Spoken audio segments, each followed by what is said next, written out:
Bom dia, Igreja Viva, tudo bem? Corajosos que vieram na igreja hoje, estão de parabéns. Deus está muito feliz com vocês, viu? Quem está de férias aqui?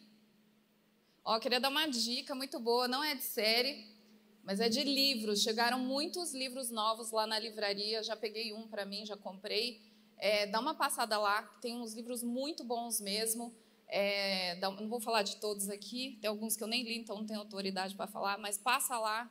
Sempre a gente escolhe livros que tem muito a ver com a visão dessa casa, coisas que a gente tem estudado no GPS, sobre cursos, workshops que a gente tem aqui, livros que a gente cita, às vezes numa mensagem. Teve um livro que a Mariana falou sobre mesa, da Dev Titus, também está lá, chegou a experiência da mesa. Então, tem vários outros, Supere Suas Perdas, do pastor Carlito Paz. Então, passa lá, leia livros nas suas férias, que você vai estar ganhando muito. E vê série também, dorama, principalmente.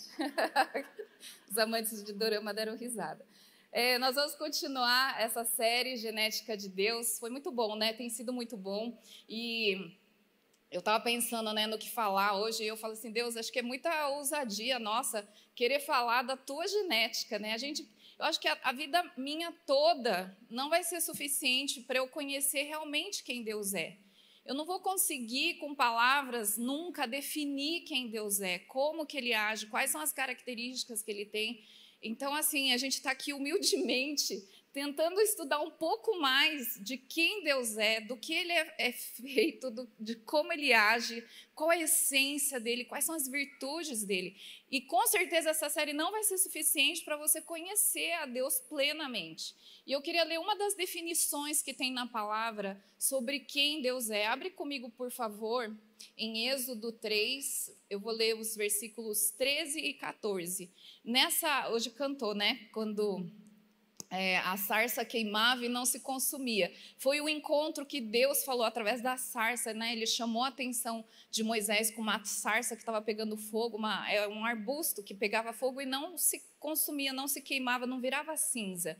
E aí Moisés foi ver aquela situação, né? Deus estava chamando a atenção dele, e aí Moisés chega lá e Deus começa a falar com ele, né? E aqui Deus fala para ele, olha, eu vou te chamar, eu vou te usar para você levar o meu povo que está como escravo no Egito, você vai liderá-los para uma terra que é muito farta, e eu vou usar você como líder.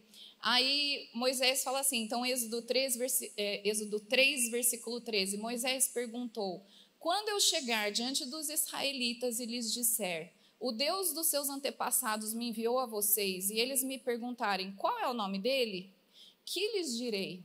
Disse Deus a Moisés, eu sou o que sou. É isso que você dirá aos israelitas. Eu sou, me enviou a vocês. Eu amo essa definição que Deus dá dele mesmo, porque se ele fosse falar tudo o que ele estava até hoje, e a sarça estava até hoje queimando sem se consumir. Porque Deus, ele é tão grande, tão pleno, tão majestoso. Os anjos falam que eles cantam 24 horas por dia, santo, santo, santo. Por quê? Porque eles não conseguem parar. Porque eu acredito que quando eles terminam de cantar, eles descobrem mais uma faceta da santidade de Deus. Eles falam, santo, santo, santo. Então, Deus resume tudo o que ele é em eu sou. E realmente, quando fala até de Jesus, não é só um nome Jesus. O nome dele não é só Jesus. É maravilhoso, conselheiro, Deus forte, Pai da eternidade, príncipe da paz. Tem uma música bem antiga que a gente cantava, né? Eu sempre, para mim, era um trava-línguas, que falava todos os nomes de Deus, de Yahvé. Então ele é Jeová Jirê, Deus provedor, é Jeová Rafá, aquele que cura, é Jeová minha bandeira, Jeová Nissi, ele é a minha bandeira, o Senhor é o provedor, e tem tantos nomes, ele é minha justiça. Então tem tantos nomes que Deus tem, cada nome representa uma faceta de quem ele é, uma característica dele. E quando Deus fala para Moisés, olha, fala que o meu nome é eu sou, isso eu entendo que é um convite para a gente conhecer quem ele é. Então a gente muitas vezes passa por situações que a gente percebe que Deus é a minha paz. E aí eu vou passar por uma outra situação que eu falo, puxa, Deus foi o meu consolo. Eu passo por uma outra situação e você fala, Deus foi o meu livramento. Deus foi o meu defensor. Deus foi o meu pai que me corrige em amor. E a gente vai passando por tantas situações e a gente vai falando, Deus realmente, Ele é o grande eu sou. E Ele vai nos chamando, nos convidando para um relacionamento com Ele. E cada experiência que eu tenho, eu vou conhecendo um pouco mais da essência dEle, da genética dEle, de quem Ele é. E isso é muito rico, porque Deus nos convida para esse relacionamento. E quando Ele nos chama para esse relacionamento, então, olha, eu sou o grande eu sou. Vem conhecer em detalhes o que é esse grande eu sou. E Ele me convida para esse relacionamento com Ele. Ele não coloca a gente para ter um relacionamento de líder e servo, de pastor e ovelhas, ou de um general e seus soldados. Mas você vê em Romanos 8, 29, fala que Ele nos faz semelhantes à imagem de seu Filho, para que Ele fosse o primogênito entre muitos irmãos. Então isso não é uma igreja, isso não é uma indústria, isso não é uma empresa, isso não é... não tem uma hierarquia assim, organizacional, institucional, mas é um relacionamento de família. E é tão lindo porque Deus podia muito bem ser o nosso general e a gente ser só soldado. Ele podia muito bem ser o pastor e a gente ser só as ovelhas que seguem ele. Não, mas ele escolheu se manifestar e se revelar como esse grande eu sou num ambiente muito íntimo de família. Fala sério se a família não é o lugar mais íntimo que você tem. As pessoas que vivem com você sabem seus podres, sabem suas qualidades. Sabem o quanto você está gordo ou não. Porque aqui a gente disfarça. Em casa não dá para disfarçar. Em casa é o lugar que você relaxa. É o lugar que você é quem você é de verdade. E Deus nos convida para esse relacionamento de família. Onde, sim, como a gente ouviu semana passada, Ele nos chama a sermos semelhança deles. Fomos formados, criados à imagem e semelhança dele. Mas Ele nos convida e traz para dentro de um contexto de família, para que a gente seja a cara do Pai, para que a gente seja como nosso irmão mais velho, Jesus. E dentro de um relacionamento íntimo, de amor, de confiança, onde um briga com o outro, mas depois não é assim. Então, tem dois irmãos brigando, estão brigando, arranca o rabo. Aí vem um terceiro de fora, que não é família, e briga com um dos irmãos, a briga entre os dois irmãos acaba, e os dois brigam com o terceiro, que veio mexer com a minha família. Com o meu irmão só brigo eu. Quem é você para brigar com o meu irmão, não é assim? Então a gente briga, mas também a gente se defende, a gente se ama. E assim também é a família de Cristo. E para eu estar nessa família, uma vez Nicodemos perguntou, um grande sacerdote perguntou para Jesus, como que eu faço isso? Jesus fala, você tem que nascer de novo. Porque quando eu nasço de novo, ele até perguntou, mas vou ter que entrar na barriga da minha mãe? Né? Não, não é isso. Nascer de novo é nascer no Espírito. E quando eu nasço de novo, eu me insiro dentro dessa família. E eu começo a ter esse DNA que Deus tem, essa essência de Deus, Ele começa a repartir comigo. Eu vou aprendendo a ser como Ele é. Em 1 Pedro 1,4, eu não vou ler, mas você anota, 2 Pedro 1,4, fala que Deus nos torna participantes da natureza divina, do DNA dEle. Então, quando eu entro para a família de Cristo, e se você ainda não entrou, hoje é um dia para você entrar nessa família, depois nós vamos orar. Mas se você não entrou nessa família, é só fazer uma oração, e você passa a ser família de Cristo.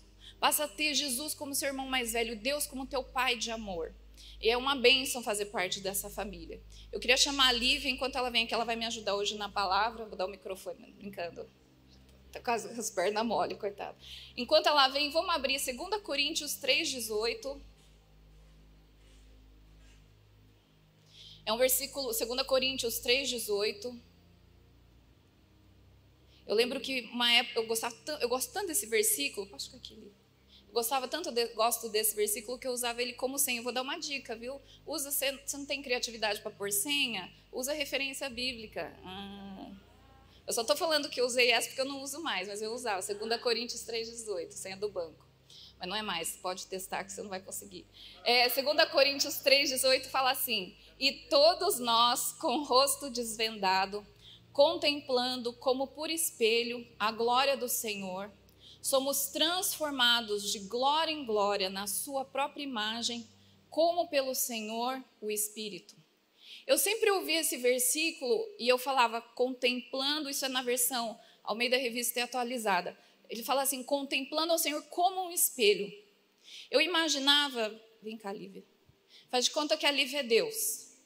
E eu estou parecida com Deus, não estou? Eu vou chegar lá. Faz de conta que a Lívia é Deus. E eu quero ser como Deus é. E quando eu li esse versículo, eu imaginava assim, que eu ficava olhando Deus fica me olhando, eu falava assim, ai, que fofo, Deus, que o Senhor é, que cabelo, Senhor, o Senhor é demais, Deus. Eu imaginava que assim, Deus ia brilhando na sua glória, e eu só de ver Deus, eu já brilhava também. Mas sabe, nessa semana, meditando nesse versículo, que à medida que eu contemplo a Deus como espelho, eu vou sendo transformada. Então, por exemplo, às vezes eu vou viver alguma situação que eu vou ficar com raiva, e já eu vou fechar um punho para ou dar, ou fingir que eu vou dar. Vamos supor que seja no Renato, eu jamais farei isso, até eu não alcanço. Mas vamos supor que eu quisesse dar na cara dele. Aí eu fecho o punho. Só que Deus não é Emmanuel, Ele não está comigo nessas situações. E aí eu vejo que Deus não está com o punho fechado. E aí eu estou lá com o punho e eu vejo, Senhor, para eu ser tua imagem, eu tenho que fazer como o Senhor vê, como o Senhor faz, como um espelho. E aí eu já, com vergonha, escondo a mão, né? Disfarça, e eu fico como Deus. E se Deus faz alguma coisa, é a dica agora.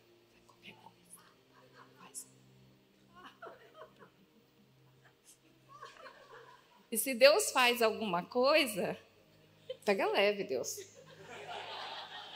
Vai fazendo. A outra mão, por favor, que é que eu estou segurando o microfone. Eu vou imitando. Por quê? Porque eu quero ser como Ele. Isso eu estou sendo transformada, porque vai ter hora que Deus vai para um lado e eu vou querer ir para o outro. E daí eu não estou sendo a imagem e semelhança dele. Eu não estou sendo transformada como um espelho. Mas se eu quero ser transformada como um espelho, se Deus for para um lado, eu vou também. Se Ele se mover para qualquer lado, eu vou também. Ah, esperta. Obrigada, Lívia. Uma salva de palmas. E às vezes eu entendia que estar diante do Senhor é só ver Deus fazendo as coisas. Eu, da hora, Deus. Demais, o Senhor é muito poderoso. E só contemplar.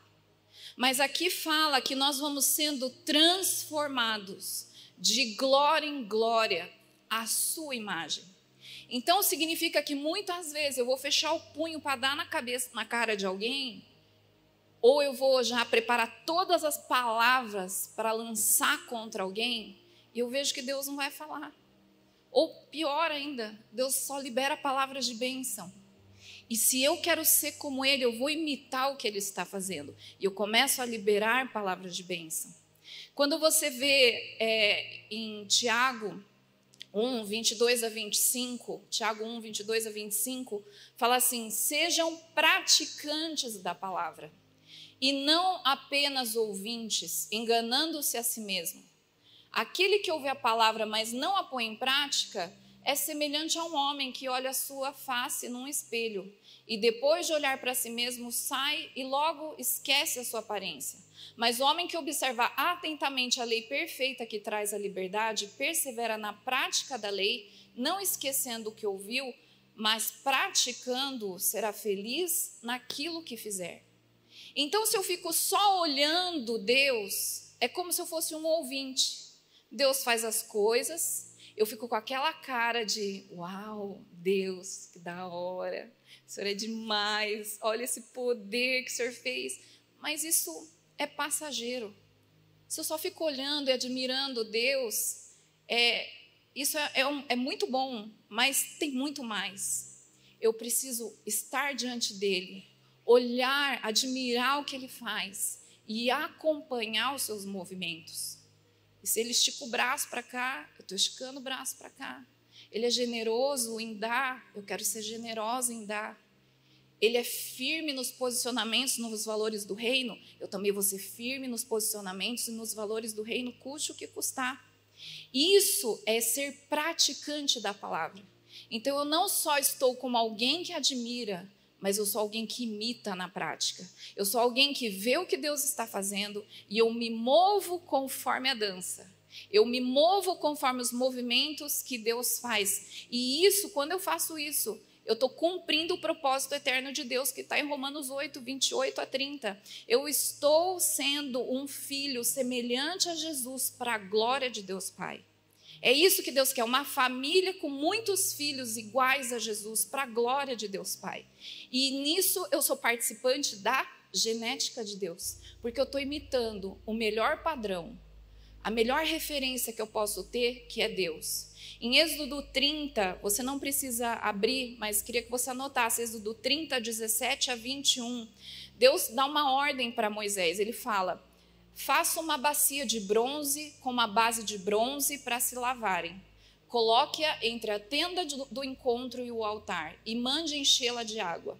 Arão e seus filhos lavarão as mãos e os pés com a água na bacia. Toda vez que entrarem na tenda do encontro, terão que lavar-se com água para que não morram.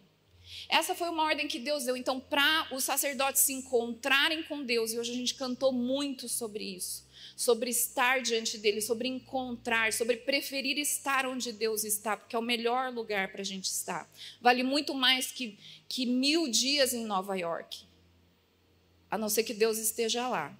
Aí tudo bem, gente, vai fundo mesmo. Mas a gente tem que amar o lugar. E para amar, Deus deu uma ordem. Vocês vão pegar, Moisés constrói uma bacia de bronze para lavar as mãos e os pés, para que você se encontre comigo. Os sacerdotes Arão e seus filhos se encontrem comigo.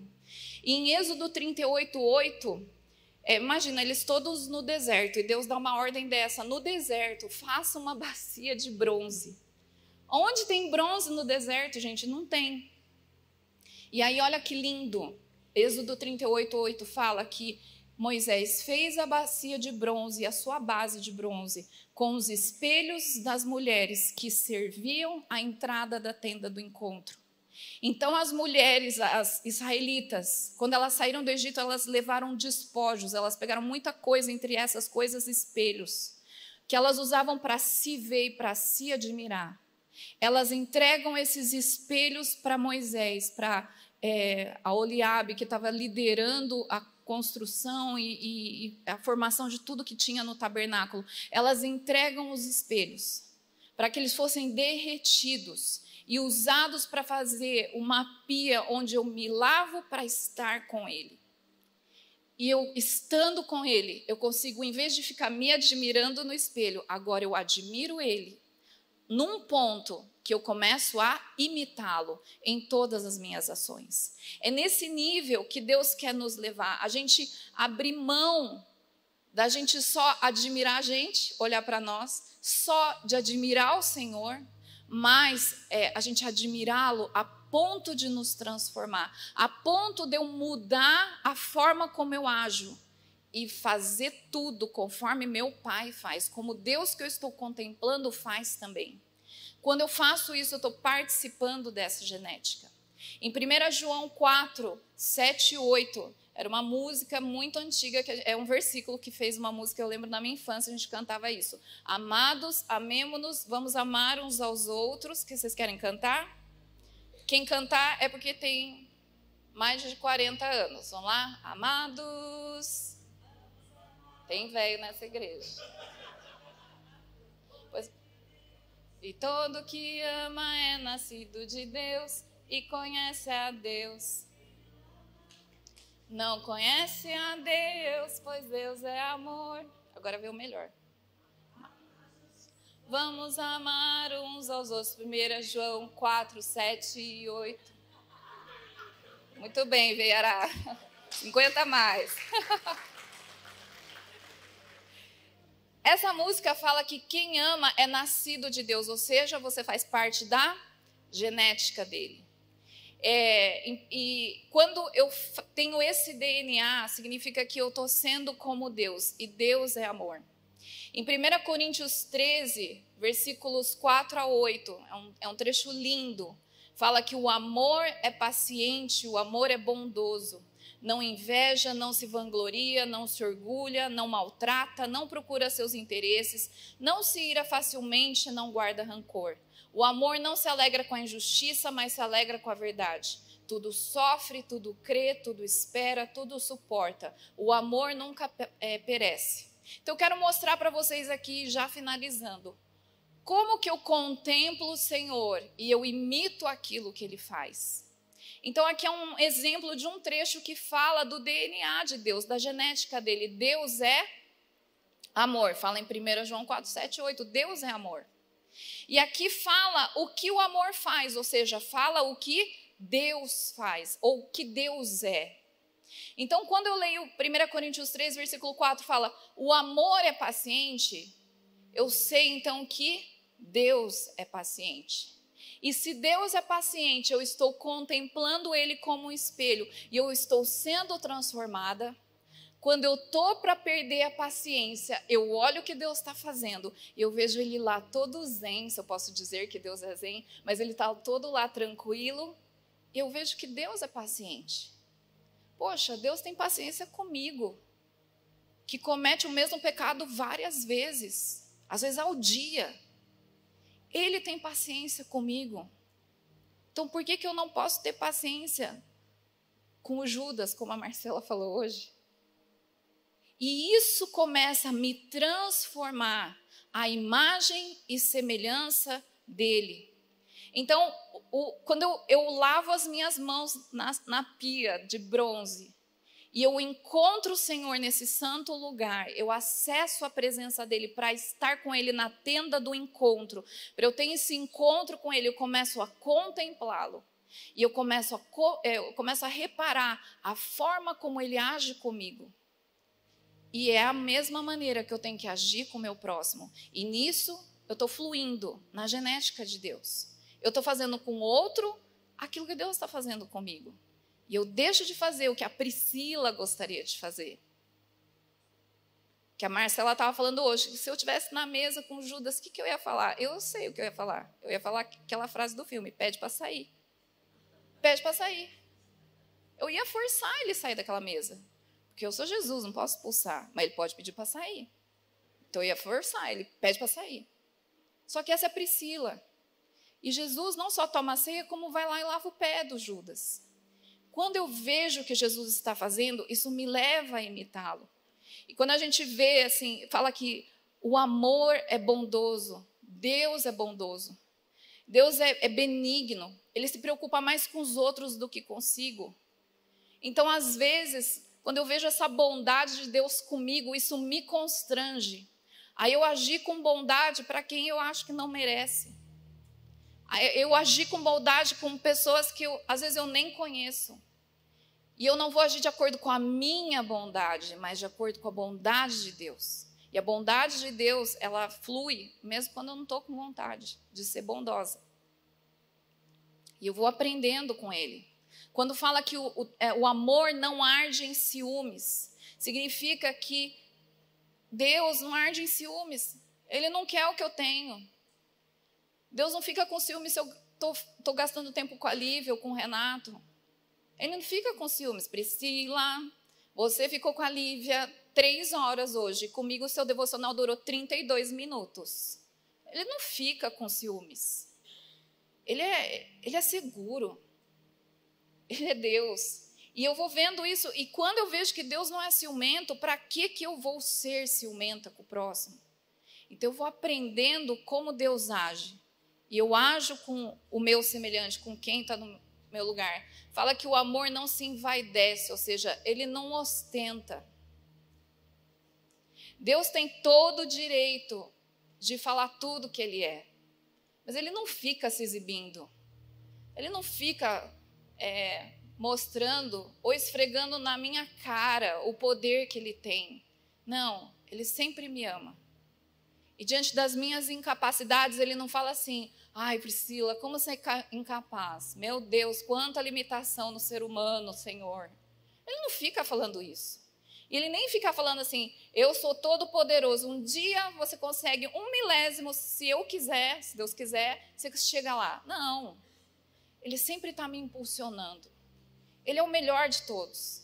E vendo a minha falha, ele não esfrega a minha falha na minha cara. E nem esfrega o que ele sabe fazer na minha cara. Mas ele é um Deus de amor. E às vezes a gente, na nossa insegurança, a gente precisa falar e postar e mostrar para todo mundo o que eu estou fazendo, o que eu estou sendo, o que eu estou realizando, o que eu estou conquistando. Não é snob. O amor, Deus não é snob. Fala também que Deus não é orgulhoso. Ele não trata os outros com arrogância. E ele tinha todo o direito de exibir o seu poder, de falar de tudo o que ele faz. Mas ele nunca faz isso. Pelo contrário, ele é humilde. Ele tinha todo o direito de se orgulhar das coisas, mas ele é humilde. E quando eu quero me orgulhar de algo que eu conquistei, que eu consegui fazer, se eu estou contemplando ao Senhor, eu vejo quão humilde ele é. Eu vou ficar quieta no meu lugar. Eu vou falar: Deus, nós dois sabemos que tudo isso que eu conquistei foi por causa do Senhor. Não é mérito meu. E eu vou aprendendo com ele a ser humilde em todas as coisas. Fala que o amor não se conduz de forma inconveniente. Sabe, Deus, ele se porta com decência. Deus é tão cavalheiro. Ele é cortês. Deus ele é um mestre, um cavalheiro em boas maneiras. Ele não me interrompe quando eu estou falando. Ele não bufa se eu falo alguma besteira. Ele não vira os olhos se eu falo alguma besteira. Ele não vira as costas e me deixa falando sozinha. E quantas vezes eu faço isso? Quantas vezes? Às vezes eu faço na brincadeira. Às vezes alguém, principalmente os alunos, que eu brinco muito com eles, mas às vezes eles vão falar alguma besteira, eu ponho as duas mãos no ouvido e eu começo a cantar bem alto. Tipo, eu não quero ver o que você está falando, é muita besteira. E Deus nunca faz isso. Eu posso estar falando a coisa mais absurda do universo. Ele está lá. Ele é paciente. Ele não se conduz de forma inconveniente. Ele não se porta com indecência. Ele não busca seus próprios interesses. Ele me ensina que os últimos serão os primeiros. Ele me ensina que quem serve é maior. Então, se eu estou sempre nessa tenda do encontro, nesse lugar bem perto dele, eu vou aprendendo como ele age, como ele é, qual é a genética dele. E é só imitar. É só imitar, é só a gente abrir mão do controle de querer fazer as coisas do nosso jeito e se movimentar do jeito que a gente quer e falar: Deus, eu vou te imitar. Se eu estou querendo fechar o punho, mas o Senhor quer fazer um carinho, eu vou fazer um carinho, como o Senhor está me ensinando. Porque eu quero ser transformada de glória em glória à sua imagem. Fala que o amor não se irrita. Deus não se irrita. Deus não perde o controle em situações de pressão. Pode estar o caos. Ele continua no trono dele. O trono dele nunca está vazio. Ele se assenta lá, o lugar é dele. Pode estar o turbilhão que for, a tempestade que for, ele é Deus. Ele não se desequilibra, ele não arranca os cabelos brancos como a neve dele. Está tudo no lugar, está tudo bem. Ele não se irrita, ele não perde a paciência com a gente. Ele não bate a porta do carro, da geladeira com força. Ele está lá, calmo, não chuta a porta. Ele está lá, calmo, pleno, zen. Deus, perdoa, nem sei se eu posso falar isso. Deus não se ressente com o mal. Ele não fica quando eu falo assim: Deus me perdoa porque eu fiz tal coisa. Ele fala assim: Priscila, é a 1000ª vez que você pede perdão por isso. Começou em 1976, você tinha 1 ano. Ele não fica contabilizando. E Deus tem a capacidade de guardar tudo que eu fiz, porque Ele é super inteligente, Ele tem boa memória, mas Ele escolheu no seu poder esquecer tudo que eu confesso. E por que eu tenho uma lista negra com os pecados das pessoas, das ofensas que as pessoas fazem contra mim? Então eu tenho que ser como Jesus, pegar esses caderninhos e rasgar, e jogar no mar do esquecimento, como Jesus fez. fala que Jesus não se alegra com a injustiça. Sabe, se acontece, numa outra versão, a mensagem fala, Jesus, Deus, o amor, né? Não festeja quando os outros rastejam. Deus nunca fala assim para mim, Priscila, eu avisei. Nunca, e Deus me avisa. E às vezes eu insisto em fazer do meu jeito e eu me dou mal. E Deus nunca veio para mim e falou assim, 2 palavras, eu avisei. Ele nunca fez isso. Mas Ele me acolhe com amor. Ele fala, da próxima eu vou te ajudar. Você vai conseguir. Você vai fazer melhor do que você fez dessa vez. Você escolheu uma maneira que não foi tão legal. Mas Ele nunca fala, você é burra. Eu não te falei? Quantas vezes? Vou ter que escrever? Vou ter que desenhar, Priscila? Será que eu vou ter que desenhar para você? Não. Deus, Ele não se alegra quando eu erro. Mas Ele me impulsiona para ser melhor. Fala que o amor, ou Deus, Ele se alegra com a verdade. Tudo sofre, até uma morte na cruz. E às vezes eu não quero sair do conforto da minha casa para sofrer para fazer algo por alguém. Ele tudo sofre, não tem limites para Ele estar comigo e me amar. Ele tudo crê, o Senhor acredita em mim até o fim. Ele sempre está lá, vai Priscila, eu acredito em você. Vai que eu acredito. Ele está lá na plateia ou na torcida, torcendo por mim, porque tudo crê. Mesmo com as minhas falhas, Ele está acreditando, Ele bota fé em mim.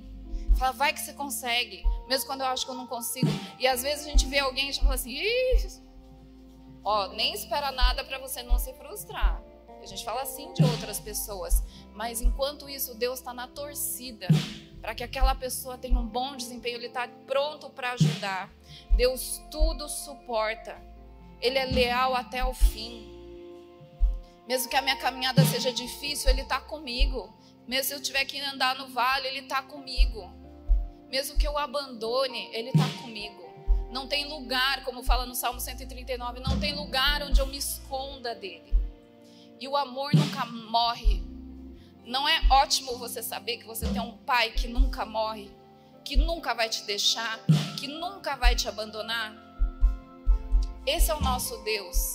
Esse é o nosso Pai que nos acolhe, nos traz para a sua família, para que a gente esteja nesse lugar de encontro tão perto dEle, mas tão perto, que qualquer movimento diferente que eu fizer do que Ele está fazendo vai até assustar. Então eu vou fazendo os movimentos que Ele está fazendo. Amém?